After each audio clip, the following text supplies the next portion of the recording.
What's going on, YouTube? Culturedog Sam Hatch back with more Laserdisc. I know, I finished my collection. We went through the Criterions, the box sets, the music discs, the Japanese imports, the A through Z. What else can I have? Well, while I was putting all that together, I was buying more Laserdiscs, and I joined the Laserdisc Forever group, found some people on there that I bought some from.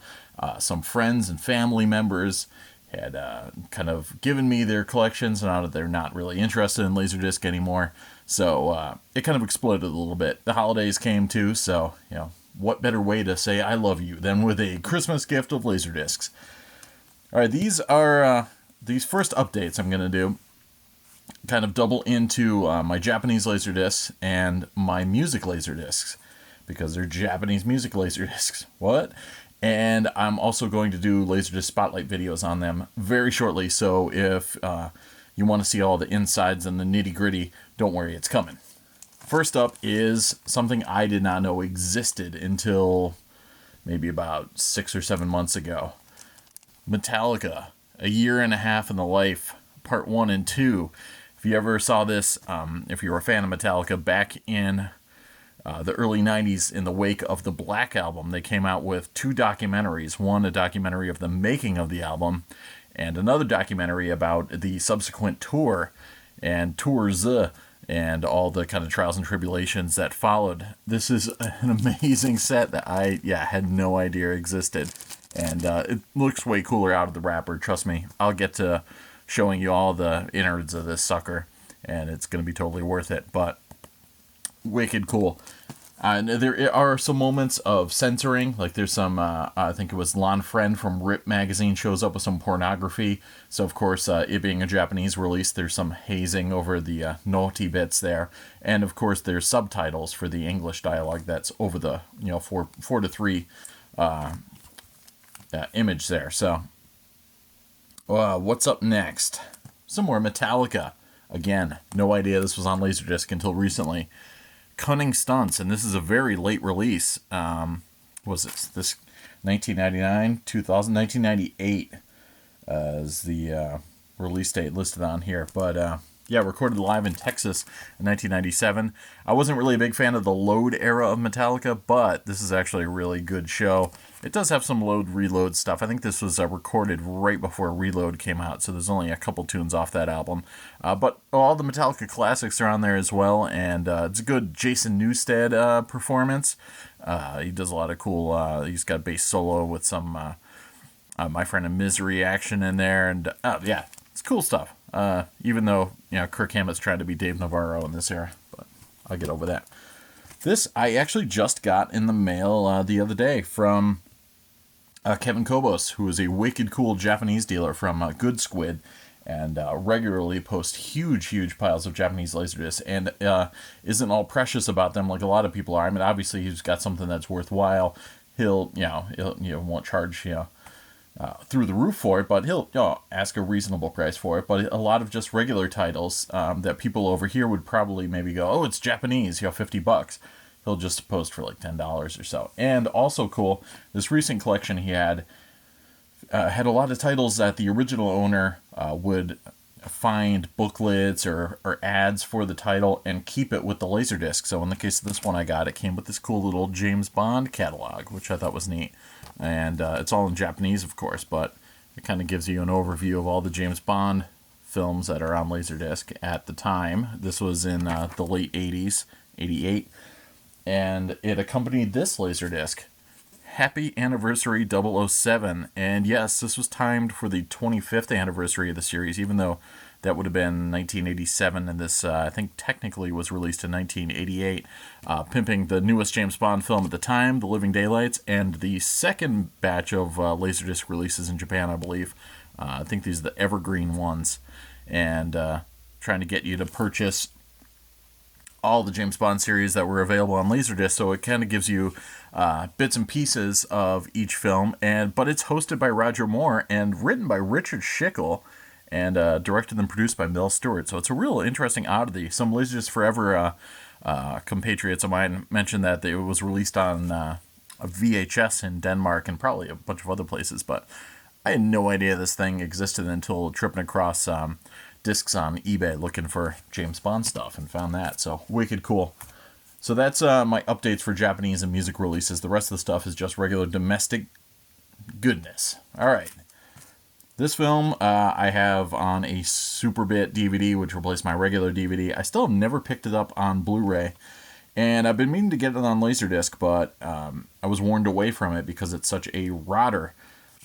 The Fifth Element. And it's interesting, it's got a sticker on it for available for sale in North America only. I think that was a way of trying to negate imports. This being a semi-French film, Luc Besson directing, and largely produced by French people, and this being maybe a hot commodity in the European market, and there used to be a staggering of American films. They would sometimes take about 3 months or so for a film to come over to Europe. So people would import the Laserdisc sometimes, like right around the time it was hitting theaters. So that was their way of saying, no, you cannot import it. It says right here, it's on a sticker. And that was supposed to dissuade importers. Dolby Digital too, and this is also a sticker on here too. I've also heard rumors that they were going to not release this film in Dolby Digital, much like Warner did with Eraser.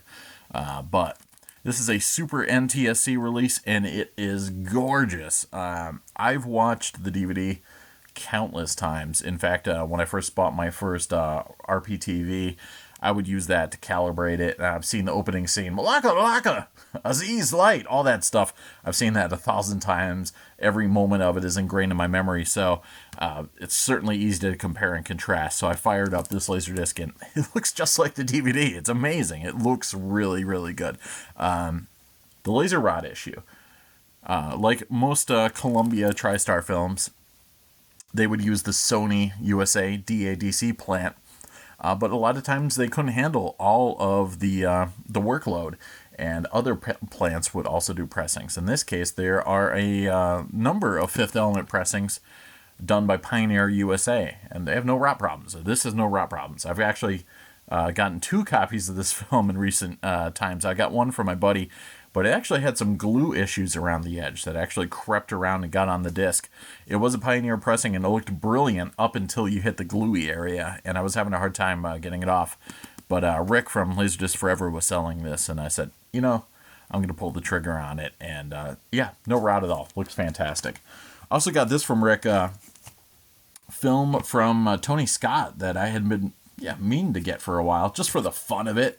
Because if I mentioned before, somebody just said recently on Laserdisc Forever, they were lamenting the fact that Laserdisc usually meant that if you collected it, that you had good refined tastes, basically. So, I should be breaking out very important foreign films and artsy films. And this film is a little-known French masterpiece from Tony Scott called The Last Boy Scout. So, it's dumb crap. It's in your face. Deal with it. This is why I'm into Laserdisc now. This is what I'm collecting. 90s action crap. And I want more of it. And I'm going to watch it. And I'm going to like it. So I've got my artsy French films on Blu-ray and DVD. So that's just where I'm at. That's the cool thing about Laserdisc. I've watched a lot of other people's collection videos. And everybody has a different angle as to why they collect it. And nobody's wrong. And nobody's right. So wicked. And the fact that I don't want to collect stuff that maybe somebody else would appreciate more. I'm not going to hoard it just to hoard it. I was just saying it sucks about late releases of Laserdiscs because people will buy them because they're rare and nobody else can have them. But they don't even like the films. So that was awesome that Blast from the Past, being one disc in particular, a cool guy on Laserdisc Forever, was showing his collection, and he actually loves that film, and it's a rare, coveted late release title. So that's what I want to see, is more people actually getting the films that they love and or just want to have a good time with. So Last Boy Scout, it's not rare. I don't know how I got on that train, but there you go. It's from Warner Brothers. It is just a PCM Dolby Surround. Cool, fun stuff. This is not an ad. It's not an update, but it's been sitting on my desk at work for a while. I actually have usually at least 2 or 3 Laserdiscs at work. Right there now I have a copy of the CLV Jurassic Park and my other copy of The Fifth Element. And this one just came home with me recently. I got it from Columbia House, so of course the upper left corner is damaged. They were horrible about damaging your Laserdisc, but North by Northwest, really killer gatefold. This is the first time I saw the flick, and being a James Bond fan, I was blown away at how much this really is the this is the template for the James Bond series right there. Cary Grant was even being posited as a potential actor to play James Bond, and yeah, they were definitely aping a lot of the Hitchcock North by Northwest action, especially if you've seen From Russia with Love. This biplane scene was pretty much ripped off and used with a helicopter. Great film, a lot of fun, highly recommend it. This one I also picked up from Rick on Laserdisc Forever, a film from Steve Miner, which is interesting, written by one Jeffrey Abrams, Forever Young. Solid Mel Gibson flick. And yeah, a little time travel action in there, and a lot of sappy romance, but good cast. Jamie Lee Curtis is in it, and George Wendt, Elijah Wood in there. Yeah, I really like this flick. Definitely worth having on Laserdisc. This is one of my all-time favorite films. I saw this in a theater in 1997, and the entire theater exploded into applause at the end of the screening. And I'm sure Andrew Niccol was somewhere behind the scenes listening to the applause. But it was one of the first DVDs I ever bought. And I never picked up the Laserdisc, and there's good reason for it, because I think there's no copy that is not pressed by DADC USA, and it is one of the most rotted discs ever, including this copy. But the jacket art is gorgeous, so I'm going to hold on to it. Gattaca, Ethan Hawke and Uma Thurman. And Andrew Niccol is hit or miss with me. He wrote The Truman Show, which I still have a lot of problems with. And he also wrote and directed Simone, which I despise. I mean, I would actually go back in time and murder that film if I could. I'd just, strangle it with its own celluloid. I hated that film with a passion. But Gattaca, I love. So I have no idea what my relation to Andrew Niccol is, as it's a total love-hate situation. And I could watch this a billion times. Gorgeous film. Jude Law also really cool in a supporting role there. And yeah, highly recommend it. Just not on Laserdisc, because it's going to be rotted. Or if you can find a rot-free version of that, kudos to you. There was a later reissue of this film, but this is a hand-me-down. My parents had bought a Laserdisc player from a friend of mine that came with this disc, and then they just ended up giving it to me recently. Pink Floyd The Wall. This is the deluxe letterbox edition, and just a digital stereo surround. Nothing too amazing on here. No extras. The original theatrical... original trailer on there. But, Pink Floyd fan. I'm actually not a huge fan of The Wall. I'm way more, I mentioned before, I'm a David Gilmour fan than I'm a Roger Waters fan. I think Roger Waters falls up his own ass quite often. And The Wall is, it's a rock opera about him falling and climbing up his own ass. That said, there's a lot of good tunes on there, and it's, a pretty heavy-handed film. This is a great film, because if you're in high school and you're stoned, and you watch this, you'll be like, I understand, it means something, and you get to feel all, self-important. I was not one of those guys. I didn't get stoned in high school, so just saying. But, I'm just making generalizations of other people that were getting stoned and watching Pink Floyd The Wall. It was, the first, meaningful film for a lot of people, This I also got from my folks in great condition. Unfortunately, it's pan and scan, but Sylvester Stallone versus Rutger Hauer. Also a little Billy D. Williams action in Nighthawks. And again, I'm not really a collector of pan and scan releases, but I had to keep it because it's just, in gorgeous condition. And this isn't really that... I want to say it was, 1992 pressing. It's interesting how many pan and scan releases were still being pumped out in 1992. Catalog tells. Probably just because they had the masters already kicking around, and that cost money to create new masters. This I also got from my parents. Looks in brand new condition, but Cocoon, some Ron Howard classicness from the 80s. I haven't seen this in a dog's age, but might have to get that going again. No extras or anything like that, but it's in widescreen. It's got Brand Dennehy in it, so it's good. Also grabbed this from my parents' collection. American Werewolf in London, the remastered edition. Pioneer. This came out in... When did this pressing get dropped? 1995. No extras or anything like that, but great film. Definitely worth having on LD. And it's a horror film. Horror films on LD tend to go for a lot. I don't know if that one actually does, but... This I also got from my folks. Hairspray, John Waters. Good film. This and Crybaby are probably my two favorite John Waters flicks. And, again, no extras or anything like that, but It is in 1.85 to 1, and yeah, it came out in 1997, this pressing. This I showed you in one of my Spotlight videos, so I'll just briefly throw it up there. But Ghostbusters, the Criterion Collection. And shout outs to Egon Spengler and CAV or Bust. A lot of good Ghostbuster collectors out there. In fact, you should check out some of their videos. And this is the CAV four-side version, 2 discs. And a lot of great extras on here. Some of the supplemental features haven't been carried over onto DVD or Blu-ray. This film I had and got rid of because I had the DVD, and then I regretted that because it's kind of a movie you want to have on Laserdisc. Mel Gibson's Braveheart. So I got it back from my parents. It's a THX release, and killer sound. I watched my copy a billion times. Every time you hear the music coming over and that Icon Films logo flying through, and then all those like helicopter shots on the Scottish Highlands, man, that stuff just rules. Gives you goosebumps immediately.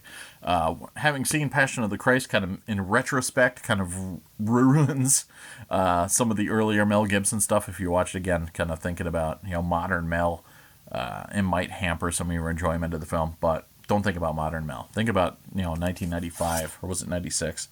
I mean 96 when this came out on video, but 95 in the theaters. And yeah. Killer film. I've actually read a couple good, William Wallace books, so this doesn't really match a lot of what there is of history. A lot of it's, from a guy named Blind Willie or something like that would tell tales to travelers. So take that for what it is. This was also on my desk at work for a while. It's a little beat up, but it's a gorgeous jacket. Raiders of the Lost Ark, and I never picked these up on Laserdisc for some reason. I never got the trilogy. And having just gotten this recently in a lot, I threw it in. It looked amazing. The transfer is stunning on this sucker. Really not what I was expecting. I was expecting to be very noisy and disappointing, but I actually highly recommend this on Laserdisc. All right, let's shut things down with Event Horizon. And this is done by Paul W.S. Anderson, who is a director that did all the Resident Evil films, or a bunch of the Resident Evil films, and is a thorn in the side of film critics who love Paul Thomas Anderson. And they get their panties in a bunch whenever somebody dares to confuse this hack with the modern mastermind that is Paul Thomas Anderson. I think Paul Thomas Anderson is a pretentious douchebag, and I do enjoy some of his films, but I think he's really annoying. So, so my secret wish is just to stick it to fancy pants critics that someday Paul W.S. Anderson will win a Lifetime Achievement Awards for all of his, junky films like Event Horizon and Resident Evil, while Paul Thomas Anderson gets pelted with rocks and garbage. So this is a pretty cool flick, actually. Really dark, like Hellraiser and space stuff going on there. Man, what am I, cranky tonight or something? I'm trashing on the beloved film artistes and everything like that, but oh well. We're going to get into some cool French cinema next. We're going to take a break, though, and I'm going to get my chakras spinning in the right way so I won't be as grumpy in the next video. Sorry if I've offended anybody with my outrageous tastes. We'll meet right back here for a hot minute, and we'll go through the rest of my ads, and hopefully you guys are having a good time. Talk to you soon.